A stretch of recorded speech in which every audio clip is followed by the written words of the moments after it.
Dicen que fue una traidora, una consorte sin escrúpulos, una zorra disfrazada de doncella, una espía que manipuló el palacio desde las sombras. Pero nadie vio la verdad hasta que fue demasiado tarde. Alerta de spoilers. Se contará toda la historia de este personaje. Continúa bajo tu propio riesgo. Estás en los diarios de N. Da like y suscríbete. ¡Continuemos!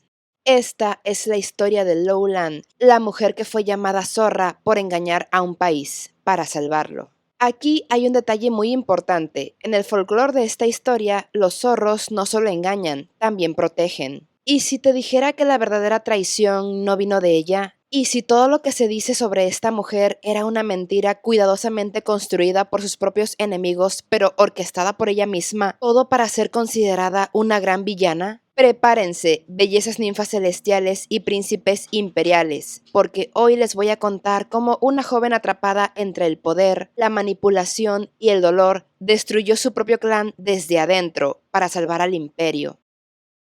Toda historia tiene un inicio. Los traumas se siembran en casa, desde la infancia y la familia. Estas primeras experiencias van moldeando la personalidad de un niño. En el caso de Lowland, su padre era el primer ministro Shishou, también conocido como el Tanuki del Oeste, y su madre, llamada Shen Mei, era la verdadera líder del clan Shi, uno de los más prestigiados clanes con nombre dentro del imperio. A primera vista, Lowland pareciera ser una simple princesa privilegiada por su familia y el clan al que pertenece. Pero no todo lo que brilla es oro, y hay jaulas que aunque sean de oro, no dejan de ser jaulas. Su padre Shishou era bastante poderoso. Para dimensionar esto, hay que entender a grosso modo cómo funciona la jerarquía en el poder dentro de este país. El emperador es la máxima autoridad. Debajo de él solamente hay 3 hombres que lo controlan todo, y Shishou era uno de ellos. A decir verdad, Shishou era un hombre fiel a su país, pero débil ante el amor de su esposa Shen Mei. Esto le hizo ser negligente en la crianza de sus hijas, porque el secreto de Shishou es que tenía otra hija mayor, pero le había dejado todo el poder a su segunda esposa Shen Mei, la cual era una mala mujer y terrible madre.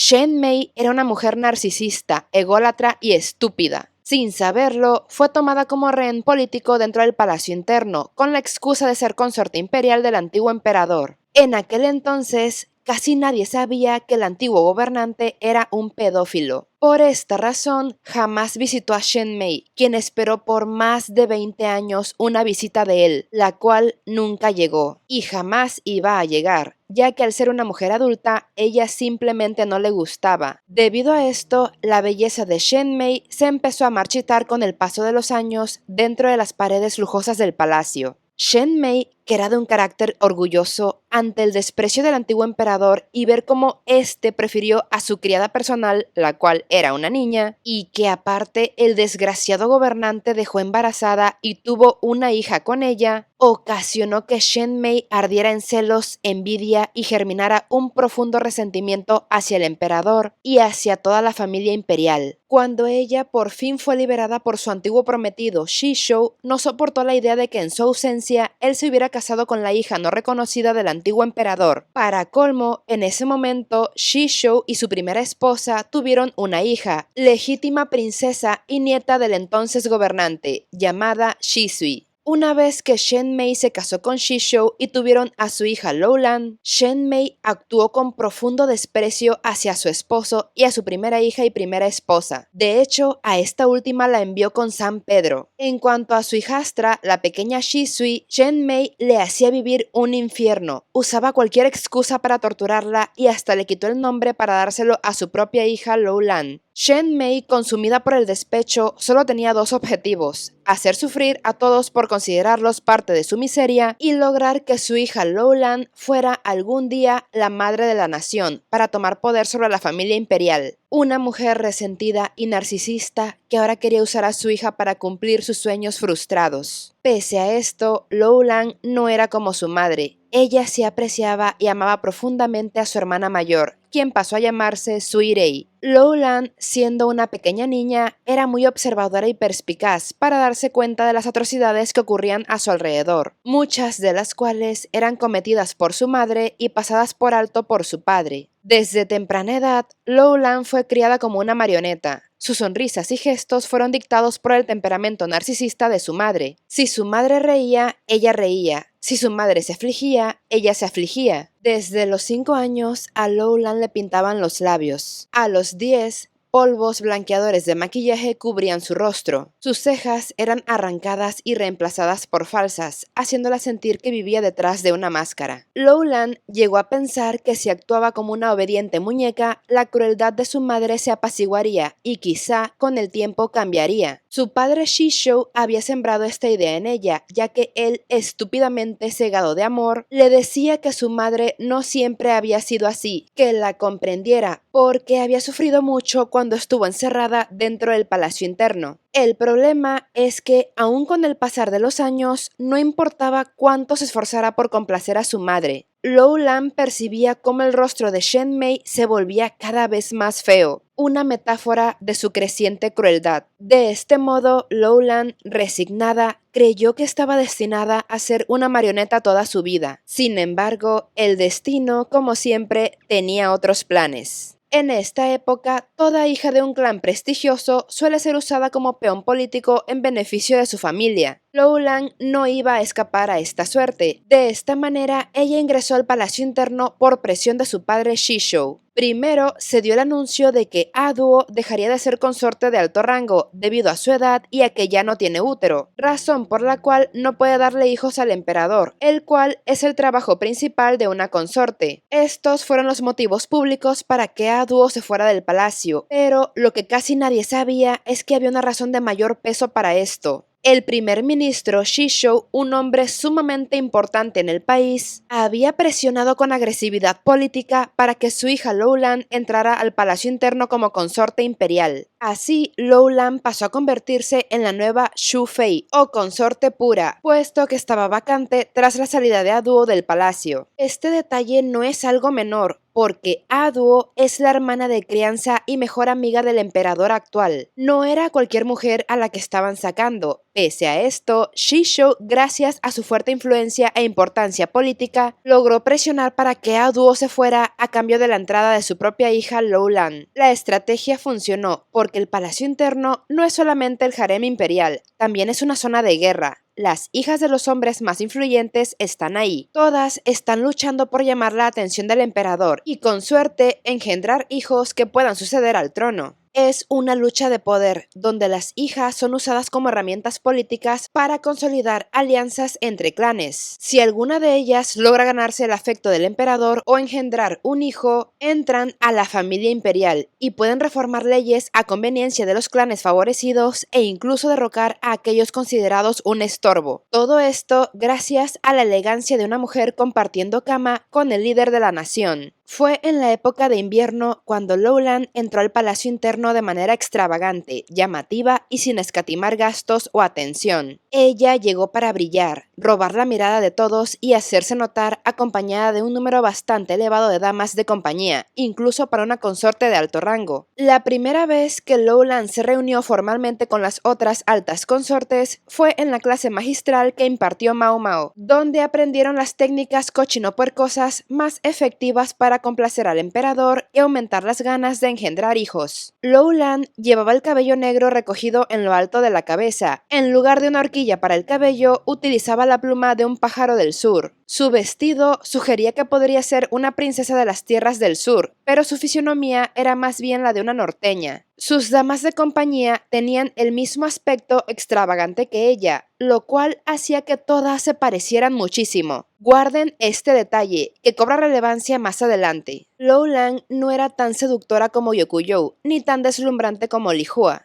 A diferencia de Li Shu, que era demasiado joven, Lowland tenía 18 años, una edad apropiada para compartir el lecho con el emperador, pero en ese momento no parecía que fuera a amenazar el delicado equilibrio del palacio interno. Sin embargo, su vestimenta la convertía, con gran diferencia, en la más llamativa de las 4 altas consortes. En particular, su maquillaje acentuaba las esquinas de sus ojos de forma tan enfática que era imposible saber cómo eran realmente. Era difícil imaginar cómo eran sus verdaderos rasgos sin maquillaje. En la clase de las consortes, Lowland tenía una expresión distante y desinteresada. Sin embargo, sus ojos lo observaban todo, aunque casi nadie se percató de esto. Pero Mao Mao sí, solo que en su momento no le dio importancia. Lowland no conocía la modestia. El pabellón del granate, el que corresponde a la consorte pura, antes de su llegada era austero y sin frivolidad, representando la fina y sencilla elegancia de su anterior ocupante, la ex consorte A Dúo. Pero ahora la residencia se había convertido en un espectáculo del despilfarro, de fastuosidad excesiva que pierde su elegancia. Nadie podía decirle nada, porque su padre Shishou, aparte de ser el primer ministro, fue muy apreciado por la antigua emperatriz regente. Debido a esto, aunque el emperador actual tenía a sus favoritas, no podía permitirse el lujo de maltratar ni despreciar a Lowland. Se preocupaba de visitarla al menos una vez cada 10 días para compartir cama. Aunque es verdad que el palacio interno ayudaba a mantener el equilibrio de poder dentro de la corte imperial, también podía alterar ese equilibrio. Estas visitas del emperador hacia Lowland alteraban al resto de las consortes, ya que nadie sabía en qué momento alguna de ellas podría quedar embarazada, incluida Lowland. En cuanto al emperador,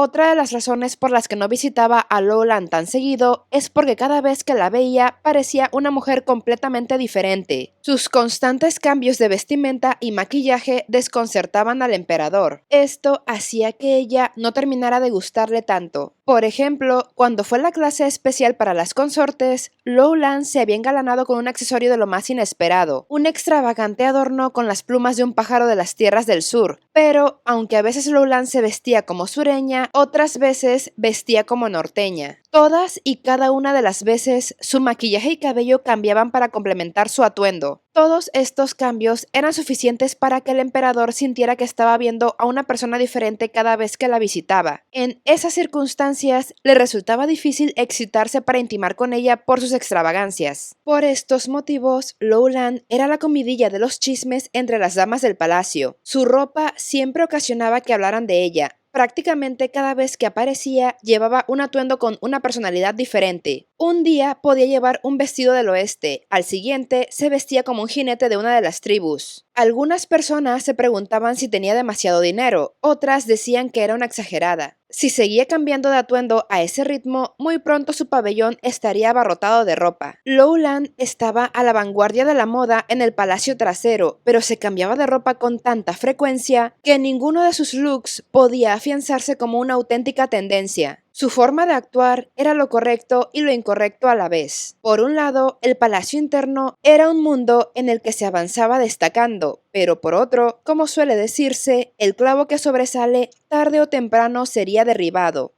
Lowland podría haber sido un clavo de este tipo en circunstancias normales, pero su padre era un importante consejero de la época del antiguo emperador. Tenía muchísima influencia y poder político, así que no había, por así decirlo, un martillo lo suficientemente grande para el trabajo. Lowland era una joven que podría influir no solo en el palacio interno, sino en la propia corte, situación que era una desventaja para el emperador, ya que no podía ignorarla, pero tampoco podía hacerla su confidente y menos embarazarla. Si esto pasaba, el emperador tendría el control mientras el niño fuera menor de edad, pero una vez crecido, como tendría derecho al trono, si llegaba a convertirse en emperador, básicamente podría hacer lo que quisiera, incluso desconocer a los antiguos gobernantes y beneficiar a aquellos con quienes se sintiera más vinculado. Políticamente hablando, la familia de la madre del emperador siempre es un peligro potencial, así que Lowland tenía que ser tratada con pinzas. Un error podría ser la ruina para el emperador actual. Durante la fiesta del jardín realizada en primavera, Lowland fue presentada públicamente ante todos los funcionarios importantes. Shishou, su padre, estaba orgulloso de la impresionante belleza y buenos modales de su hija. Todo el mundo la admiraba, solo que en plena ceremonia, la belleza de Lowland fue opacada por la belleza ninfa celestial por excelencia, Jinshi. Sin embargo, Poco o nada le afectaba esto a Lowland, con un rostro inexpresivo pero ojos de un zorro observador. Ella aprovechaba cada oportunidad para hablar con su padre Shisho, conservando sus modales, cubriendo su boca con un abanico. Este gesto parecía una amena conversación entre un padre con su educada hija, pero lo que nadie sabía es que en esos momentos Lowland aprovechaba para informar a su padre sobre todo lo que descubría dentro del palacio. Muchas cosas estaban pasando al mismo tiempo, ya que Lowland al ojo público solo era vista como una mujer extravagante y desmedida en sus gastos, pero esto despistaba su verdadero motivo para estar dentro del palacio. En realidad era una espía, haciéndose pasar por sirvienta, intercambiando lugares con sus damas de compañía. Sus damas veían esto como un juego, pero también porque eran, hasta cierto grado, copartícipes de las órdenes de su clan. Tenían que obedecer a su señora, porque es lo que los plebeyos deben de hacer ante los nobles. De este modo, hubo varias falsas Lowland, mientras la verdadera se hacía pasar por una sirvienta de nombre Shisui.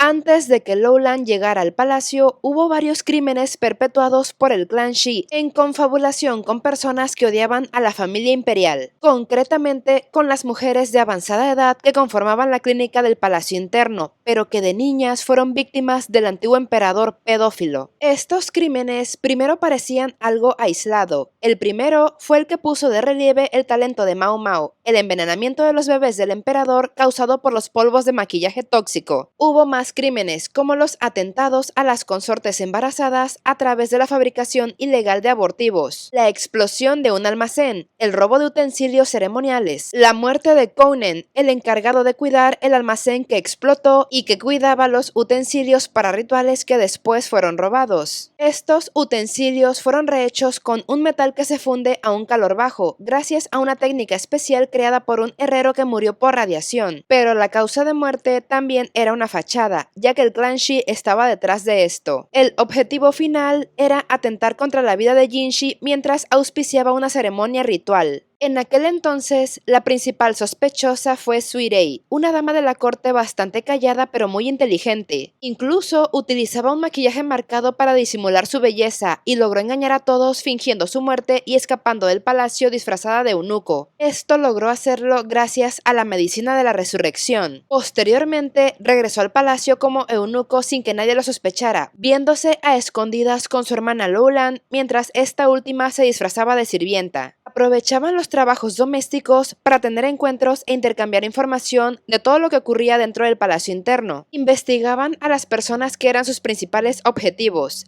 Jinshi, un príncipe imperial y hermano menor del emperador que estaba de encubierto como eunuco. Jinshi, en su puesto como administrador del palacio interno, estaba en conflicto directo con los intereses de Shisho sobre cómo administrar el harem imperial. Por otro lado estaba Lakan, el raro estratega, conocido como el Zorro del Este, el cual también es rival directo de Shisho por su poder militar, una posible y peligrosa amenaza a futuro. Por último, y no menos importante, Mao Mao, la única hija biológica de Lakan y el interés amoroso de Jinshi. Ella era alguien peligroso y conveniente a la vez. El hecho de estar vinculada a gente muy poderosa como Lakan y Jinshi podía ser usada para influir en decisiones políticas. Además, al ser boticaria, contaba con los conocimientos en medicina para manejar los efectos secundarios de la medicina de la resurrección. Esta información cobra relevancia para Lowland porque ella sabía que el clan Shi, dirigido por su madre, quería destruir a la familia imperial de diferentes maneras. Por un lado, quería debilitar sus cimientos impidiendo que más niños nacieran, pero esta era solo una forma. Por otro lado, querían tomar el control de la administración del palacio interno, por eso querían deshacerse de Jinshi. Querían conseguir que Lowland se embarazara del emperador, para que, una vez que tuviera un hijo varón y este creciera, hacerse con el poder del imperio. Y todo porque Shen Mei tenía el sueño frustrado de ser la madre de la nación, y en su lugar quería que su hija Lowland fuera una nueva Wang Mu, una nueva madre de la nación para tener poder y control absoluto sobre el país. Francamente, Lowland sabía que esta era una idea delirante y bastante tonta de lograr por parte de su madre Shen Mei. Era verdad que el clan Shi concentraba la mayor parte de la corrupción del país, pero su fuerza no era suficiente, ni de cerca, para hacer frente a las fuerzas imperiales. Lou Lan, que es una genio en la política, era muy consciente de esto, al igual que su padre Shishou. De esta manera, Lou Lan, por un lado, ayudó al clan Shi en todos sus planes, pero lo que ni el mismo clan sabía es que tanto Lou Lan como Shishou eran leales a su nación, trabajaban con su clan, pero para destruirlo desde adentro. Sabían que una vez que los crímenes y traición por parte del clan Shi fueran descubiertos, el emperador no mostraría piedad a nadie y enviaría a su ejército prohibido para destruirlos completamente. El detalle es que siempre hay inocentes de por medio, que no tienen la culpa de las decisiones estúpidas y egoísmo de los adultos. En el clan Shi había niños, y si Lou Lan quería que sobrevivieran, ella tenía que actuar rápido. La clave para esto era Mao Mao, una genio boticaria, hija del gran comandante Kan Lakan, quien la adoraba. Además, el príncipe de la luna, Kasuigetsu, encubierto como el eunuco Jinshi, la quería como pareja. Por estas razones, Mao Mao era perfecta para, por una parte, salvar a los niños de los efectos secundarios de la medicina de la resurrección, y al mismo tiempo abogar por sus vidas ante gente poderosa como Jinshi o Lakan, los cuales muy probablemente cederían a sus peticiones. Al final, Lou Lan tuvo razón, pero como todo plan maestro, debe ejecutarse sin decírselo a nadie. Dentro del palacio interno, Lou Lan, en su papel como Shisui, tuvo un descuido al intentar atrapar a una gatita que se había colado dentro. Gracias a esta situación peculiar, se encontró con Mao Mao por primera vez estando de encubierta como sirvienta. Lou Lan ya sabía quién era ella, sabía que fue quien impartió la clase maestra a las altas consortes y posteriormente, al investigarla, descubrió sus relaciones familiares dentro y fuera del palacio, además de medir su gran astucia e intelecto. Lo que Lou Lan jamás se imaginó es el tremendo vínculo de amistad y cariño que generaría con Mao Mao. Lou Lan sí se esforzó en ser meticulosa, como una gran actriz, pero no contaba con la gran astucia de Mao Mao, que se grababa a fuego cada gesto que ella hacía y que más adelante uniría como piezas en su rompecabezas mental, para descubrir la verdad.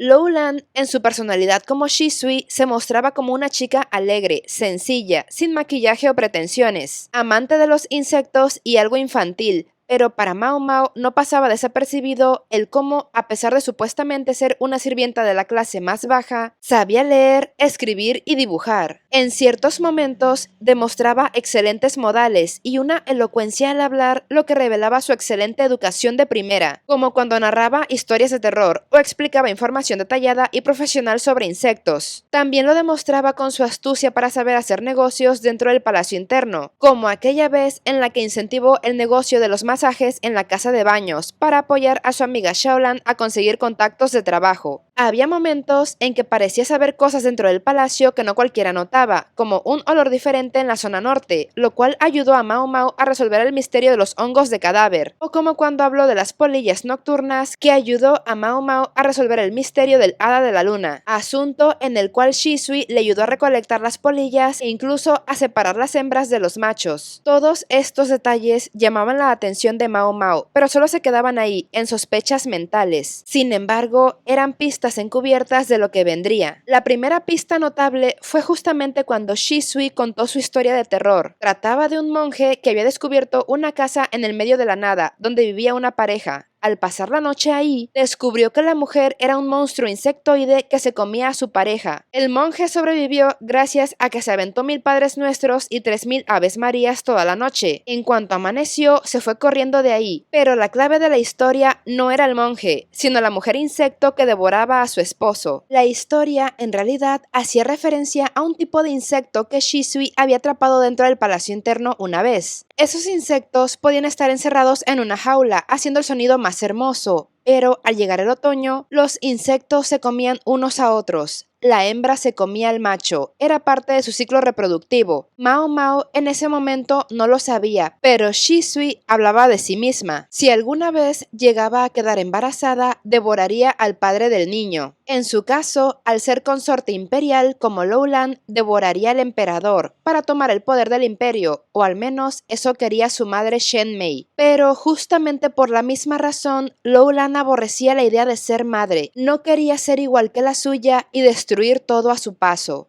Curiosamente, y en el ámbito de lo paranormal, Lowland tenía una enemiga dentro del palacio, una que sí sabía su verdadera identidad, a pesar de disfrazarse de sirvienta. Era el fantasma de Taiho, la primera víctima infantil del antiguo emperador y abuela biológica de Suirei. Taiho, quien sufrió mucho en vida por los abusos en su infancia, el destierro de su bebé y quedar prisionera para siempre dentro del palacio, solo pudo encontrar la felicidad contando historias de terror, algo que se hizo tradición entre las damas. Sin embargo, para cuando Mao Mao y Shisui fueron invitadas a una de estas tradicionales noches del terror, fueron recibidas por una mujer de avanzada edad pero muy hermosa, quien decía que esa noche se contarían 13 historias. El detalle es que solamente eran 12 mujeres. Al final, estuvieron a punto de irse con San Pedro por el humo y el encierro, de no ser porque Mao Mao abrió la ventana a tiempo, instando a las demás a salir del cuarto. Lo tenebroso es que esa mujer que las había recibido ya no estaba. El susto fue mayor cuando Hong Niang confirmó que Taiho había muerto hacía un año, aunque la tradición de contar historias de terror aún continuaba. Esto significaba que ellas pudieron haber sido la 13ª historia de terror, de no ser porque Mao Mao le salvó la vida. Lowland sabía que el objetivo del fantasma era ella, como venganza hacia su madre Shen Mei, la cual había torturado a la hija de Taiho hasta quitarle la vida, y para colmo le hacía vivir un infierno a su nieta Suirei. El fantasma no logró vengarse, pero el karma sí. Se llegó el día del secuestro de Mao Mao, donde Suirei se revela disfrazada del falso eunuco, supuestamente tomando a Shisui como rehén para que Mao Mao cooperara, pero esto resultó ser una mentira. Shisui, o mejor dicho, Lowland, siempre trabajó en equipo con su hermana, una verdad dolorosa para Mao Mao, que al descubrir esto sintió el sabor amargo de la traición de quien creía era su amiga. Llegó el punto en que todos los detalles que le parecían raros de Shisui por fin cobraban sentido. Ahí, Lowland dejó de fingir y aceptó que la había secuestrado, pero no le dijo los motivos, al menos no directamente. En este punto, Mao Mao todavía no sabía que Shisui y Lowland eran la misma persona, pero ya lo sospechaba. Primero llegaron a una aldea de aguas termales en la zona norte del país. Ahí, Shisui le dio pistas a Mao Mao sobre sus costumbres y lo que se avecinaba. Mao Mao conoció a los niños del clan y participó en el festival del dios zorro. Shisui mostró sus amplios conocimientos en joyería fina al hablar del altísimo valor de la horquilla de plata que usaba Mao Mao. Lo que Mao Mao no sabía es que Shisui ya la había investigado. Por la manufactura tan exquisita de esa horquilla, Shisui sabía que quien se la había regalado había sido Jinshi, o mejor dicho, el príncipe de la luna Kasuigetsu. Esa horquilla confirmaba las sospechas de Shisui de que Mao Mao era el interés amoroso de Jinshi. Se aventuró a preguntarle si le regalaría esa horquilla, pero Mao Mao dijo que no. Mientras se preparaban para el festival, se revela que Shisui es daltónica, esto es por sus antepasados. En la historia del pueblo de las aguas termales, hacía mucho tiempo llegaron extranjeros de Occidente. Algunos de ellos se fueron a la zona de la actual capital imperial, convirtiéndose en los antepasados del actual emperador. Los que se quedaron fundaron la aldea de las aguas termales. En aquellos tiempos había tribus nativas. Algunas rechazaron a los extranjeros, pero otras les dieron la bienvenida.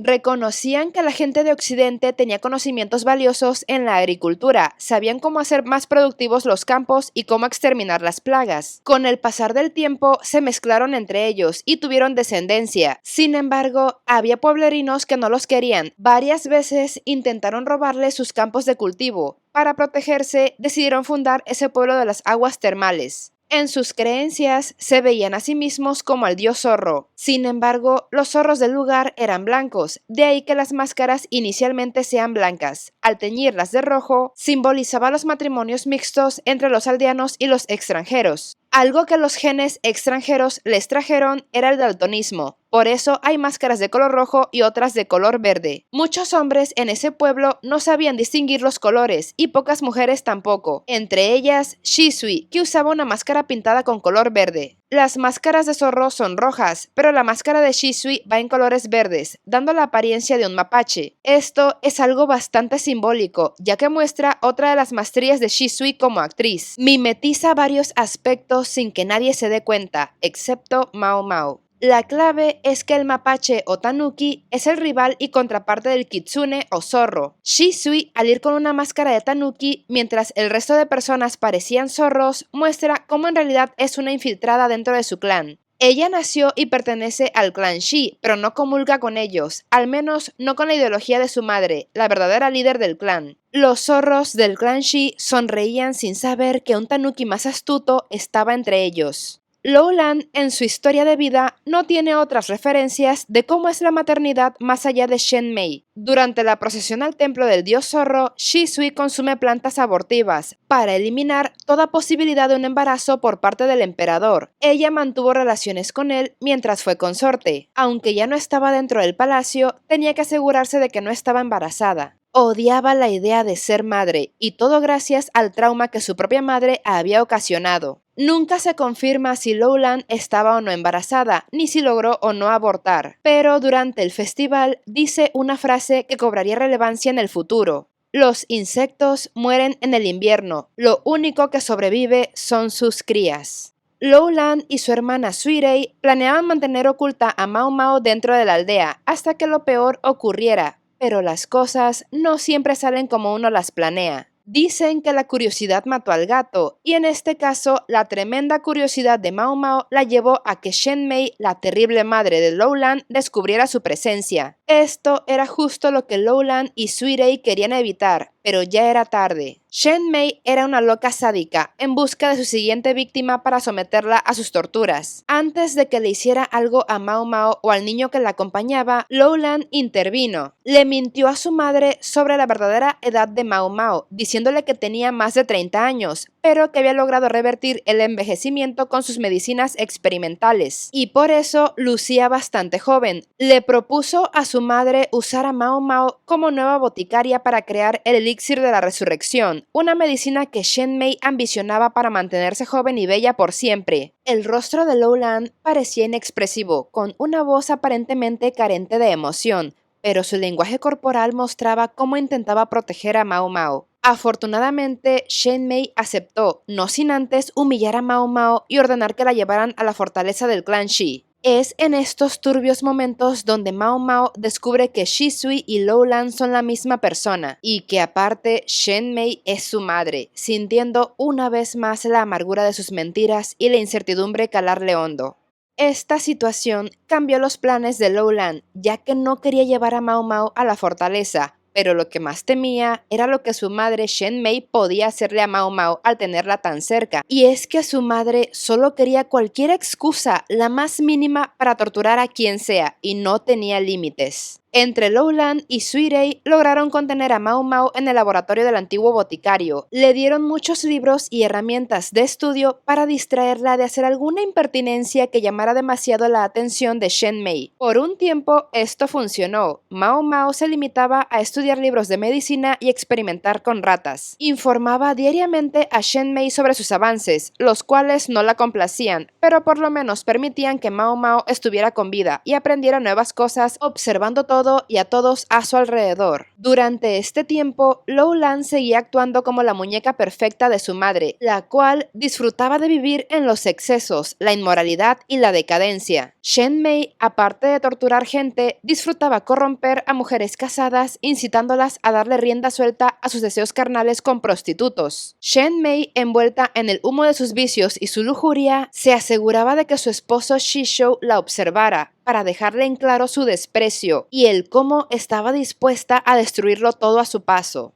Una cualidad destacable de Lowland es su capacidad para mantener la mente fría y un gran autocontrol ante una situación de pánico, al mismo tiempo que revierte la situación a su favor. En una ocasión en que Mao Mao hizo enfadar a su madre llamándola vieja bruja, ocasionando que la golpeara en respuesta, Lowland logró convencer a Shenmei de que la castigaran con el Tai Bon, un método de tortura donde Mao Mao sería encerrada junto a serpientes y otras criaturas venenosas. Obvio, Shenmei pensaba que Mao Mao sufriría mucho, pero Lowland sabía que en realidad lo iba a disfrutar. Para este tiempo, ya habían pasado varios meses desde que habían secuestrado a Mao Mao y escaparon del palacio. Lowland sabía que tanto ella como su padre estaban siendo investigados por alta traición al país. Su padre, ahora ex primer ministro, tras abandonar la capital sin aviso después de que ella escapara del palacio interno, eran considerados criminales. Escapar del palacio interno era un crimen grave, y más si era perpetrado por una alta consorte, lo cual podía castigarse con la muerte. Haberse llevado a Mao Mao, la hija del gran comandante Can Lacan, era como echarle más leña al fuego. Lou Lan había investigado a los genios del clan La, sabía que ellos ayudarían al príncipe de la luna a encontrar más pruebas en contra del clan Shi. El clan Shi lideraba varios negocios turbios, como la fabricación y comercio ilegal de armas, la trata de personas a nivel nacional e internacional y otros más. Cuando descubrieron que Suirei era del clan Shi, también se hicieron culpables del atentado hacia la vida del príncipe de la luna, Kasuigetsu, en el templo. Posteriormente, también fueron culpados por los acontecimientos durante la cacería auspiciada por Shishou. Todo esto sumado a otros crímenes en cadena que ocurrieron dentro del palacio interno. Lou Lan sabía que restaurar una fortaleza sin autorización del emperador sería considerado alta traición. Además, esa sería la pista que revelaría su ubicación. Después de esto, cabía esperar la cuenta regresiva antes de que el ejército imperial apareciera. Justamente la brillantez y genialidad de Lou Lan residen en su capacidad para manipular los eventos a su favor. Sabía perfectamente cómo funcionaban las leyes y la política, y por eso podía anticipar varias cosas y atacar a su clan desde adentro para beneficio de su país. El invierno había llegado, hacía un frío muy crudo, la nieve lo cubría todo. Aparentemente la fortaleza sería un lugar seguro, pero Lou Lan sabía que Lacan era un genio estratega que encontraría la forma de atacarlos. El ejército imperial avanzaba haciendo lo suyo. Para ese punto, el gran comandante Lacan ya había provocado una avalancha que hundió el arsenal del clan Shi. Lou Lan, para este tiempo, se había encargado de destruir la fábrica y depósitos de pólvora de su propio clan para que no pudieran contraatacar. Nadie sabía que aunque el ejército combatía desde afuera, tenían una fiel soldado ayudando desde adentro. A Lou Lan no le importaba la gloria, ella sabía quién era, sin necesidad de ser reconocida por nadie. Lo que realmente le interesaban eran los resultados. Su astucia le permitía reescribir sus planes y adaptarlos en tiempo real. Ahora que el clan Shi no podía defenderse, tenía que aprovechar el caos alrededor para continuar con uno de sus objetivos más importantes: proteger la vida de los niños del clan Shi. En medio del caos, se reencontró con Mao Mao y estaba preocupada por ella, ya que una vez más, Mao Mao estaba donde no debía, pero al menos se encontraba bien. Mao Mao tuvo, como en varias ocasiones, la oportunidad de escapar, pero decidió ir detrás de Lou Lan, quien subía las escaleras hacia algún lugar. Lou Lan nunca instó a Mao Mao a seguirla, sabía cómo era ella, la conocía, intuía que su curiosidad la llevaría justo donde Lou Lan quería. En esos momentos, Lou Lan se abrió con Mao Mao, quien pensaba que su madre la quería, pero Lou Lan confiesa que Shen Mei apenas y recuerda su verdadero rostro. Le cuenta cómo la habían maquillado desde que era una niña inocente, revelando cómo su personalidad como Lou Lan era en realidad la muñeca obediente con la que juega su madre. En algún punto se dio cuenta de que tenía una hermana mayor, Suirei, y por esto Lou Lan comenzó a disfrazarse de sirvienta para acompañarla. En una ocasión, Shen Mei vio a su propia hija vestida de sirvienta, pero no la reconoció. De hecho, la golpeó y humilló como solía hacer con todas sus criadas. Así pasaron los años, en que Lou Lan desarrolló una doble identidad, actuando como Lou Lan, la princesa del clan Shi, a la vez que se disfrazaba de sirvienta, aprendiendo con la mano dura de su madre cómo complacerla. Si Lou Lan no era capaz de dar un masaje decente, le echaban agua hirviendo en las manos. Si era demasiado lenta peinando o vistiendo, la golpeaba cruelmente. En todo ese tiempo, Shen Mei jamás se dio cuenta de que era su propia hija quien la atendía y a quien torturaba. Lou Lan también le confesó a Mao Mao que su hermana Suirei era la nieta del antiguo emperador y que su madre Shen Mei la mantenía con vida solo para torturarla por morbo y como forma de venganza hacia el linaje imperial. Lou Lan es una maestra del engaño. Aunque sonríe como si nada le afectara, la verdad es que sabía que había engañado a su querida amiga Mao Mao. La situación le dolía y no sabía en qué concepto la tenía ahora, y francamente le asustaba un poco la idea de preguntar. Por eso, su semblante cambia y brilla en una amplia sonrisa al escuchar cómo Mao Mao la llama Shisui. Esto significaba que pese a las circunstancias, Mao Mao seguía queriéndola y apreciándola como amiga. Lou Lan es realmente feliz por un momento, pero el show debe continuar, así que lleva a Mao Mao a una habitación donde los niños del clan Shi parecían estar muertos. Lou Lan confesó haber envenenado a los niños. Esto casi hace que Mao Mao la golpee, pero logró contenerse. Aquí, Lou Lan revela la pista más importante de su plan. Le comenta a Mao Mao que si esos niños fueran insectos, ellos sobrevivirían al invierno. Es justo aquí donde, entre líneas, le revela la verdad a Mao Mao y el propósito de haber sido secuestrada: salvar a los niños del clan Shi, quienes en realidad no habían muerto, habían tomado la medicina de la resurrección. Como el antiguo boticario ya no estaba, no había nadie capaz de manejar los efectos de esa medicina, excepto Mao Mao con sus conocimientos médicos. Además de esto, Mao Mao también fue elegida para proteger a los niños, ya que al estar vinculada a personas poderosas como Jinshi o Lacan, tenía la ventaja política para abogar por la vida de los niños. Lacan y Kasuigetsu la escucharían, y como ella es demasiado importante para ellos, estarían dispuestos a perdonar a los niños sobrevivientes de un clan traidor. Una vez que Mao Mao entendió por qué fue secuestrada, intentó convencer a Lowland de que escaparan juntas, pero para Lowland esto no era una opción. Del mismo modo en que Mao Mao, sin dudarlo, bebería un veneno desconocido porque esa es su pasión, Lowland tenía y quería ejecutar su plan político. Cada una de ellas es una genio en su área, Mao Mao en la medicina y Lowland en la política.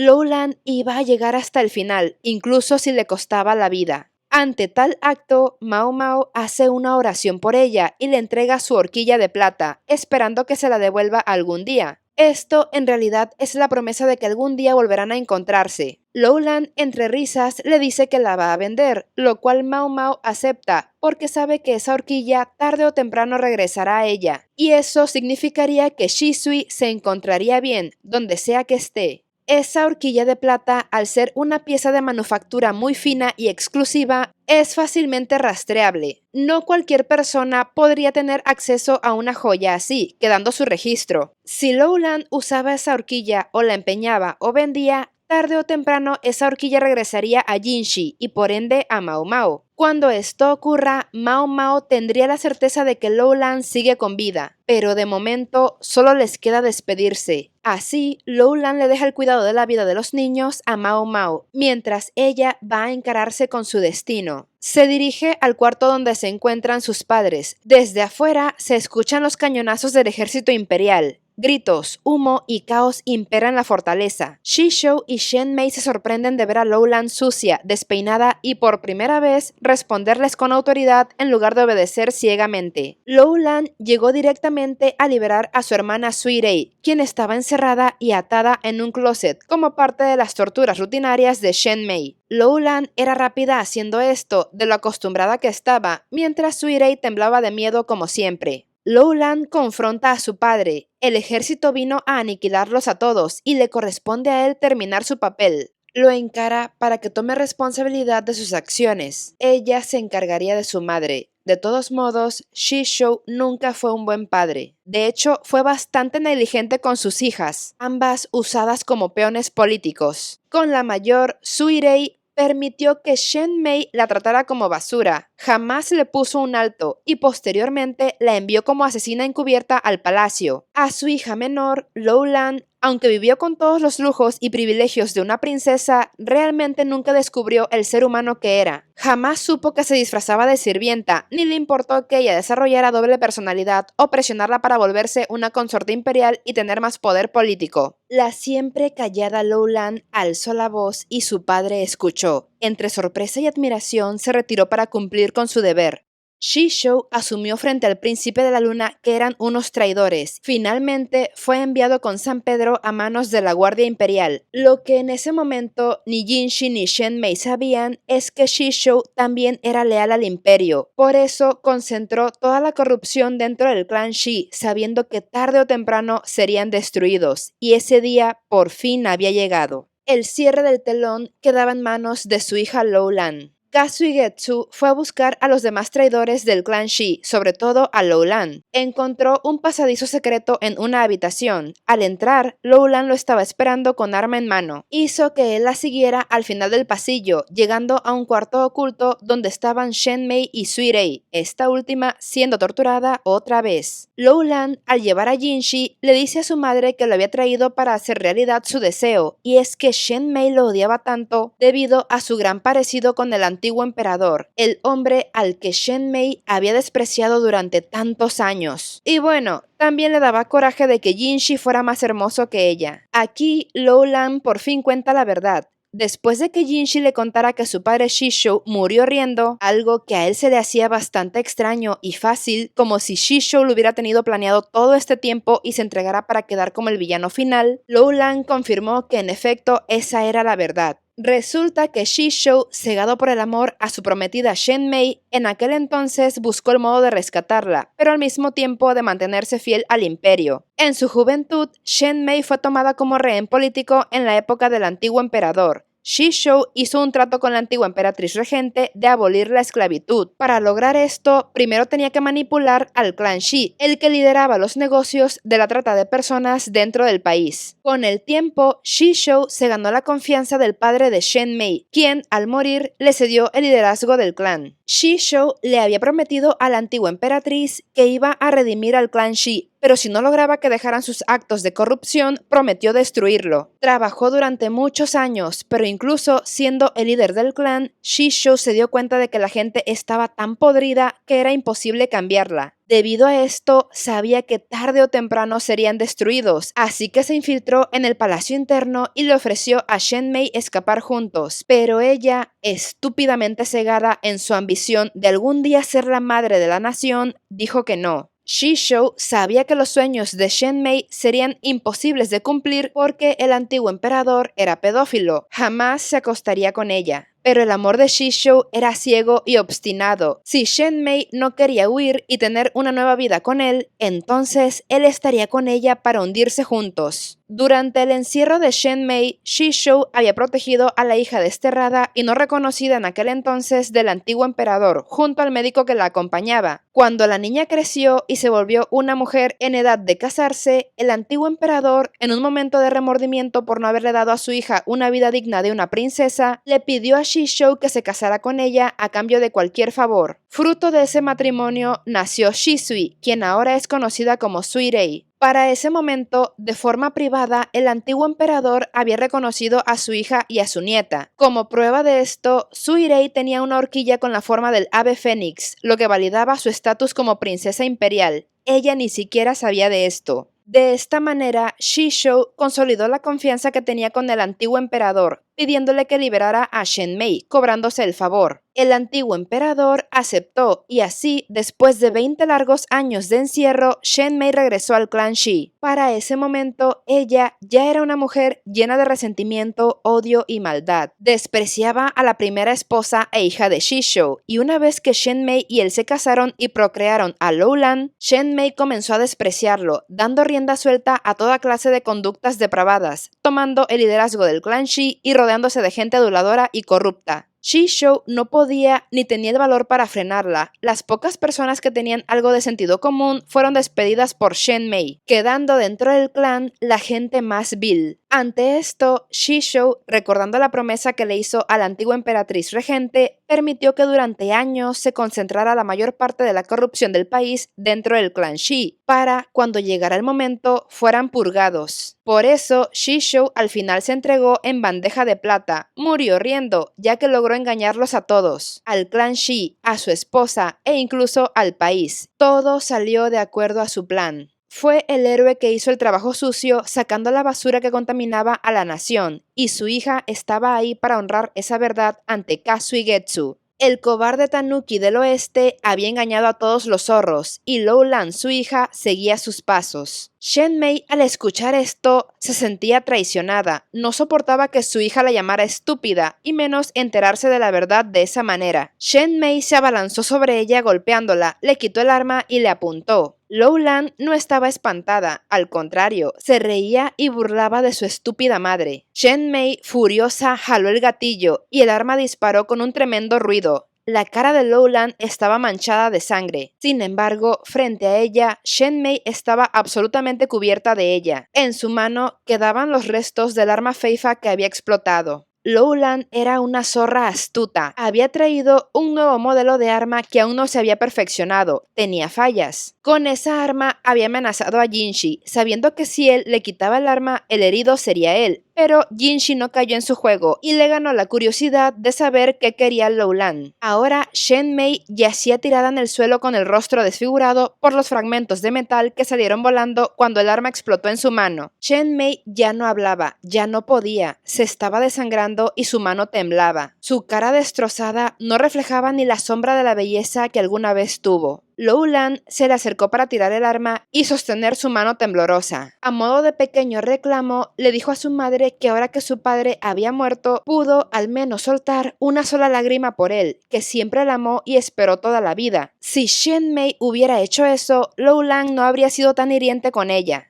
Jinshi observaba la escena, entendiendo todo. Por un momento pensó que quizás existían mejores formas de haber solucionado las cosas, pero Lowland admitía que no se le ocurrió algo mejor. Además, era difícil complacer a todos cuando todos quieren cosas diferentes. Ella se puso delante de Jinshi para pedirle dos favores. Sabía que no tenía posición para pedir nada, pero Jinshi la escuchó. Lowland agradeció el gesto, haciendo una profunda reverencia, para después sacar un papel de entre su ropa y se lo entregó. Jinshi se quedó sin aliento cuando vio lo que estaba escrito en él, pues lo que decía era inimaginable. Ese papel revelaba lo que le iba a pasar al país. Escrito en el trozo de papel había una predicción de algo mucho peor que esa rebelión. Se avecinaba una horrible plaga de insectos que azotaría al país a gran escala. Si el clan Shi aún existiera cuando los desastres ocurrieran, podrían haber agravado la situación y destruido al país. Ellos tenían conocimiento sobre las plagas que causaban hambrunas y se habrían aprovechado de esto para dar un golpe de estado. Lowland esperaba usar esa información para negociar por su vida, pero dado lo lejos que estaba dispuesta a llegar, sabía que no sería perdonada.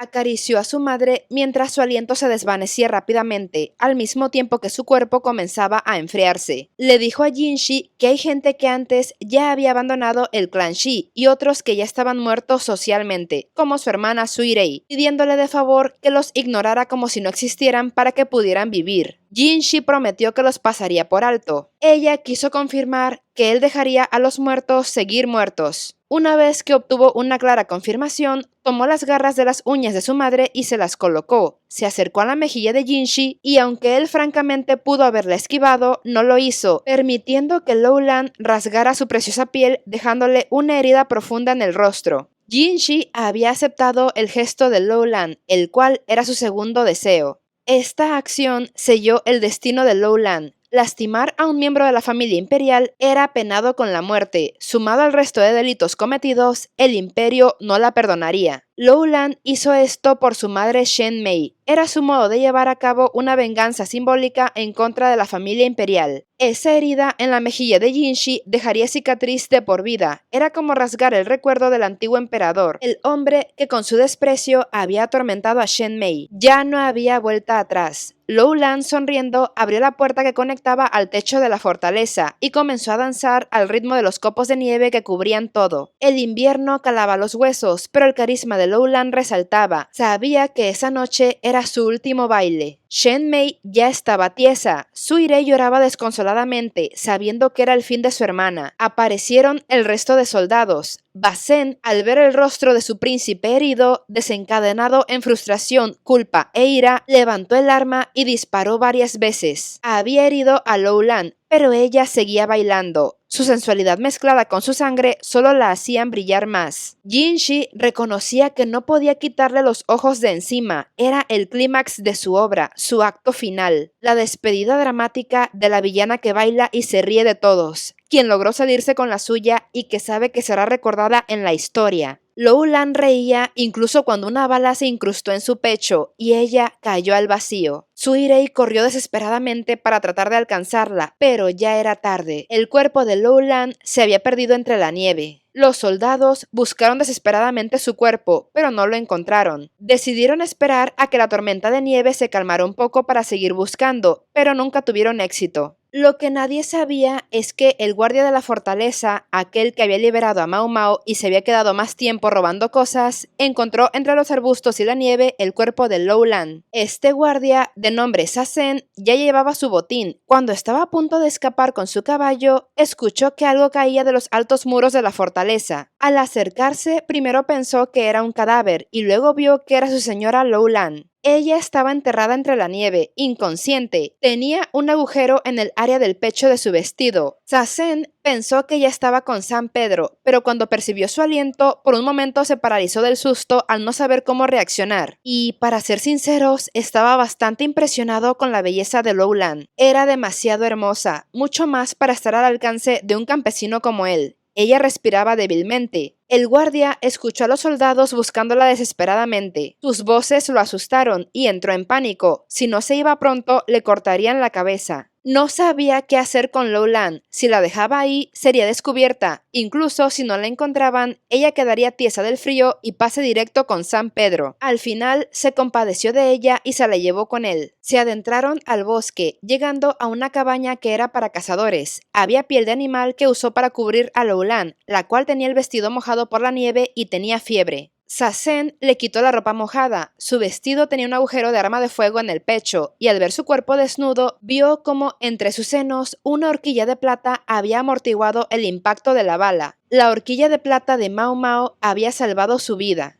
El guardia verificó que los huesos de Lo Lan no estuvieran rotos, pero le dolía todo el cuerpo y estaba resfriada. Creía que con haberla llevado a la cabaña estaba bien, ya se iba a ir antes de que los soldados aparecieran, pero en eso escuchó como Lo Lan con voz débil le habló para pedirle un favor. Tenía en sus manos los libros de la fortaleza que el guardia había robado. Esos eran los libros que le habían dado a Mao Mao para que los estudiara y que habían pertenecido al anterior boticario. Lo Lan apenas podía hablar, pero le pidió al guardia que llevara esos libros a la capital imperial, lo cual no era tarea fácil. El propio Sazen, al haber pertenecido al clan Shi, sería arrestado y tal vez ejecutado si los soldados lo descubrían. Pese a esto, Lo Lan le rogó que lo hiciera, con su mejor arma, la sensualidad. Como pudo, ella se levantó para inclinarse ante él profundamente, mostrando completamente su cuerpo desnudo y a merced del guardia. Sazen, ante la belleza y debilidad física de Lo Lan, por unos momentos pensó en aprovecharse de ella y abandonarla, pero desechó esa idea. Ella le seguía diciendo que hacer ese favor sería por el bien del país. Aunque Lo Lan estaba débil, en sus ojos había un fervor ardiente que mostraba su decisión de ayudar a su nación. Para Sazen esto le parecía extraño. Se suponía que ella y su familia querían derribar al país. ¿Cómo es que ahora, en ese estado tan vulnerable, le pedía ese favor? Pero algo de exquisito tenía Lo Lan que la hacía irresistible. El guardia estaba dominado por el brillo en sus ojos. Sazen, hechizado por ella, aceptó, y Lo Lan se derrumbó aliviada de escucharlo. El guardia la trató lo mejor que pudo y al final no pudo abandonarla, esperando hasta que ella mejorara. Durante ese tiempo, Sazen entró en el bosque y buscó hierbas medicinales. Ya tenía algo de experiencia en eso, ya que anteriormente había atendido al antiguo boticario de la fortaleza, quien le enseñó a preparar medicinas. Pasaron varios días en la cabaña. El guardia encendía un fuego por la noche para mantenerse calientes, durmiendo juntos bajo la misma piel de animal. No era que él no tuviera impulsos cochinopuercosos, pero pensaba que si le ponía las manos encima, tenía la sensación de que ella se lo comería a él, en lugar de que él fuera quien se la comiera a ella. No sería extraño describir a Lo Lan como una belleza que podría llevar a una nación a la ruina, no solo por su apariencia, sino que había una cualidad en ella que la gente común no tenía, un encanto irresistible. Conforme su salud mejoraba, Lo Lan coqueteaba con el guardia preguntándole si era atractiva, además de que su cuerpo estaba lleno de curvas. Gracias a esta confianza, el guardia también empezó a hablar casualmente con ella. Después de poco tiempo, Lo Lan se recuperó bastante. Aunque la nieve aún no había demostrado signos de derretirse, fue cuando decidieron salir de la cabaña. Llegaron a un pueblo al sur que estaba bastante lejos de la fortaleza. Ahí, Lo Lan sugirió que debían de seguir caminos diferentes. Ella le recordó su promesa de llevar los libros a la capital, pero él dijo que los acabaría vendiendo, cosa que le pareció bien a Lo Lan, ya que era mejor venderlos a que fueran quemados en la fortaleza. El mundo no era tan agradable para que una mujer escapara sola, por lo que el guardia tenía curiosidad de saber sobre lo que ella haría con su vida, mas al no tener ni familia ni clan al cual volver. Lowland respondió que iría al sur. Sonriendo, se despidió deseándole lo mejor. Antes de irse, le aconsejó que se convirtiera en herbolario, ya que quizá esa era su verdadera vocación. Esas palabras resonaron fuerte en Sazen, convirtiéndose en una fuente de esperanza para seguir viviendo. Él pensó que quizás esa sería la última vez que la vería, decidiendo guardar el secreto de que estaba con vida. Lowland llegó a un pueblo costero, donde intercambió la horquilla de plata abollada por una horquilla con forma de insecto, una de sus más grandes pasiones. Se cambió el nombre a Tamamo, que significa joya de alga, un nombre apropiado para la bendición del océano. Con su curiosidad por saber qué había al otro lado del mar, partió en barco rumbo a otro país. Los niños del clan Shi fueron revividos bajo el cuidado de Mao Mao, y ahí Jinshi entendió por qué Lowland le pidió que le prometiera dejar a los muertos en paz. Tanto Suirei como los niños, que socialmente ya no existían, ahora vivirían con Doña Refugios, a dúo, teniendo nuevas identidades. Solamente el mayor de los niños, Kyo-U, que había perdido gran parte de sus recuerdos, pasó a vivir bajo la tutela de Mao Mao. El guardia, Sazen, siguió su camino hacia la capital imperial. Para sobrevivir, tuvo que vender algunos libros, y debido a esto, Mao Mao logró encontrarlo, ya que esos libros se volvieron piezas claves para la investigación sobre la plaga de insectos que se avecinaba. Sazen nunca le dijo a Mao Mao ni a nadie sobre Lowland, y Mao Mao lo tomó como discípulo de boticario. Lo dejó al frente de su negocio en el barrio del placer. Así es como Sazen consiguió trabajo y un nuevo hogar. Incluso estando cerca de Chou-U, a quien reconoce como un miembro importante del clan Shi, no le dijo nada sobre lo que había pasado para evitar problemas. En cuanto a Lowland, ya no se sabe más de ella, solo dejó pistas claves para que Mao Mao investigara cómo hacer frente a la plaga de insectos. Y justo es en los pensamientos de Mao Mao donde Lowland sigue con vida. La recuerda con nostalgia, deseando que esté con vida y algún día volver a verse. Xiaolan le escribió una carta que nunca ha sido abierta, pero que Mao Mao conserva con la esperanza de algún día entregársela. Solo pocas personas saben que Lowland fue mucho más que una traidora. Fue humana por su compasión hacia los niños inocentes. Fue una increíble hija, quien trató de honrar a sus padres, pero que por las circunstancias era difícil hacerlo, teniendo una madre narcisista y un padre con una visión de la justicia muy retorcida. Fue una gran hermana, protegiendo a Suirei dentro del mismo infierno en que ambas vivían.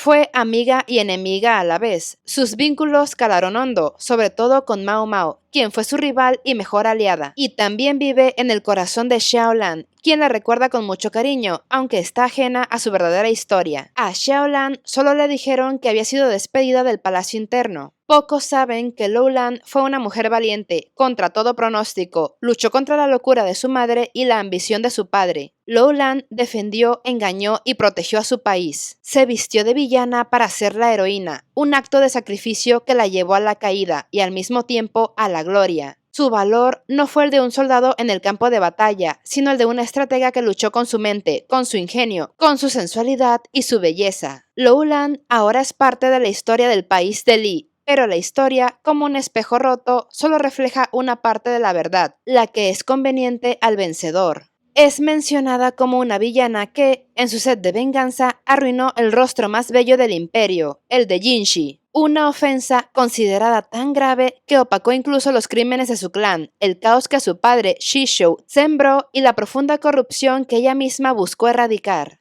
Casi nadie sabe que es la villana en un cuento mal contado. Públicamente, ella será recordada como la zorra que engañó a su país.